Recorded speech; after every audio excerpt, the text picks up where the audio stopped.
Hello बच्चों, let's see this question.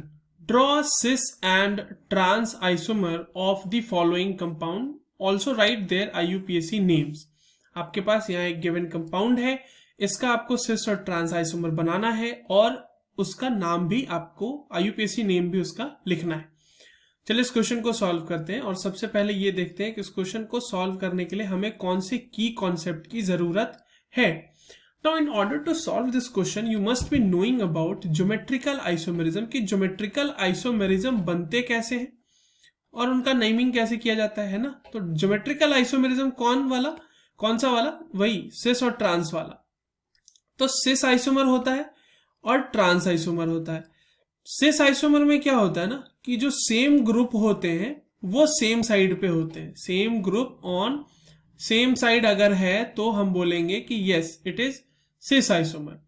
और trans isomer में क्या होता है कि same group on different side होता है।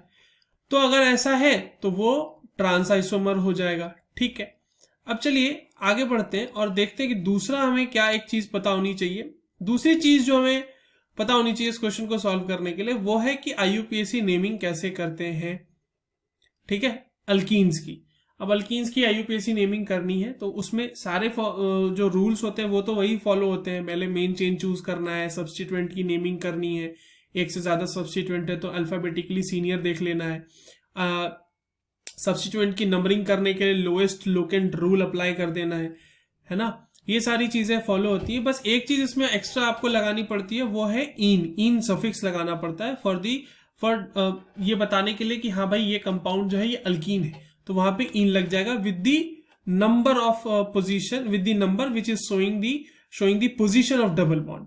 तो इतना करने से आपका ये क्वेश्चन सॉल्व हो जाना है। तो चलिए हमारे पास जो क्वेश्चन में जो कंपाउंड गिवन है उसको हम ड्रॉ कर लेते हैं और उसका सिस और ट्रांसफॉर्म ही ड्रॉ कर लेते हैं। अब देखो सिस फॉर्म कहने का मतलब है कि उसके जो दो ग्रुप है ना, सेम ग्रुप, वो सेम साइड पे होने चाहिए।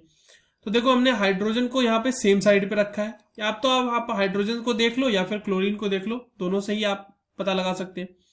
तो दोनों सेम साइड पे है तो ये वाला हो गया हमारा सिस फॉर्म।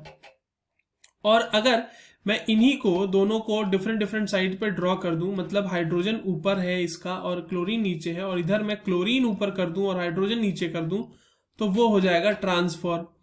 तो सिस फॉर्म और ट्रांसफॉर्म हमने ड्रॉ तो कर लिया, अब इनकी नेमिंग कर लेते हैं। अब देखो नेमिंग बहुत ही आसान है इनकी। अगर हम नेमिंग करें तो सिंपल सी बात है, 2 कार्बन की चेन है और उसमें डबल बॉन्ड लगा हुआ है, तो ये इथीन वाला सीन है। मगर इस इथीन में आप नंबरिंग किधर से भी कर लो, क्योंकि 2 ही कार्बन है तो 1 2 इसको दे दो, या चाहे 1 2 उसको दे दो, उल्टा लिख दो, या फिर इसको दे दो 1 इसको दे दो 2, बात बराबर है। और दोनों पे सब्स्टिट्यूएंट भी लगे हुए सेम है, तो प्रायोरिटी ऑर्डर वाला भी सीन यहां पर नहीं आने वाला। दोनों ही केसेस में 1 और 2 हो जाएंगे। तो इसका नेमिंग कैसे करेंगे? अब हम नेमिंग के लिए आपको लिखना पड़ेगा सबसे पहले सिस 1 और 2 पोजीशन पे 2 क्लोरीन लगे हुए इसीलिए डाइक्लोरो। तो सिस 1 2 dichloro ethene, because it is 2 carbon chain having a double bond, that is why it is ethene.